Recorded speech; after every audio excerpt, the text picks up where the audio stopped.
আচার্য প্রফুল্ল চন্দ্র রায়ের বাড়ি বাংলার এক নির্জন গ্রাম, খুলনা জেলার পাইকগাছা উপজেলার রাধা গোবিন্দপুর।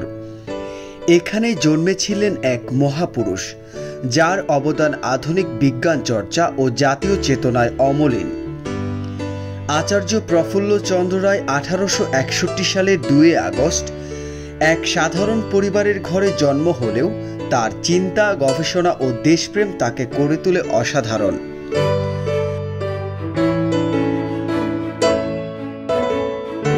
আজও তার সেই পৈতৃক ভিটে প্রফুল্ল চন্দ্র রায়ের বাড়ি বাংলার মাটিতে ছড়িয়ে রেখেছে এক বিজ্ঞান সাধকের অনুপ্রেরণার ছায়া। এই বাড়িটি ছিল তার শৈশবের স্বপ্নের জায়গা। এখানেই তিনি বই হাতে ঘুরে বেড়াতেন, ছোট্ট ল্যাবরেটরি বানিয়ে রসায়নের প্রাথমিক পরীক্ষা করতেন। বলা হয় এখান থেকে শুরু হয়েছিল তার বিজ্ঞানের প্রতি তীব্র আকর্ষণ, যা পরবর্তীতে তাকে নিয়ে যায় ক্যালকাটা প্রেসিডেন্সি কলেজের অধ্যাপনার আসনে।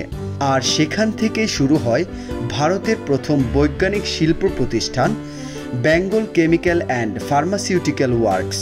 তার বাড়ির স্থাপত্যেও মিশে আছে 19 শতকের বাংলার ঐতিহ্য। পাকা ইটের দেয়াল, প্রশস্ত বারান্দা, খিলানযুক্ত দরজা, সবকিছুই যেন নিঃশব্দে বলেছে এক আলোকিত সময়ের গল্প। বাড়ির সামনের উঠোনে দাঁড়িয়ে মনে হয় এই উঠোনেই হয়তো তিনি চিন্তা করতেন দেশ ও সমাজ নিয়ে, লিখতেন তার আত্মজীবনী কিংবা আলোচনা করতেন স্বদেশী শিল্পের ভবিষ্যৎ নিয়ে।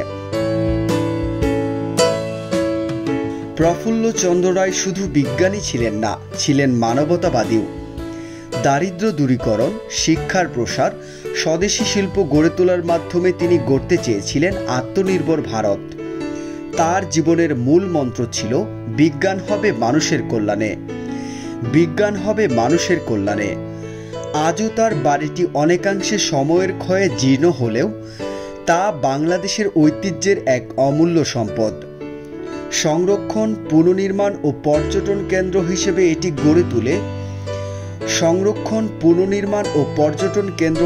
এটি গড়ে তোলা গেলে নতুন প্রজন্ম জানতে পারবে এই মাটিতে জন্ম নিয়েছিলেন এক স্বপ্নদ্রষ্টা, যিনি বিশ্বাস করতেন যে জাতি বিজ্ঞানে পিছিয়ে থাকে সে কখনো মুক্ত নয়।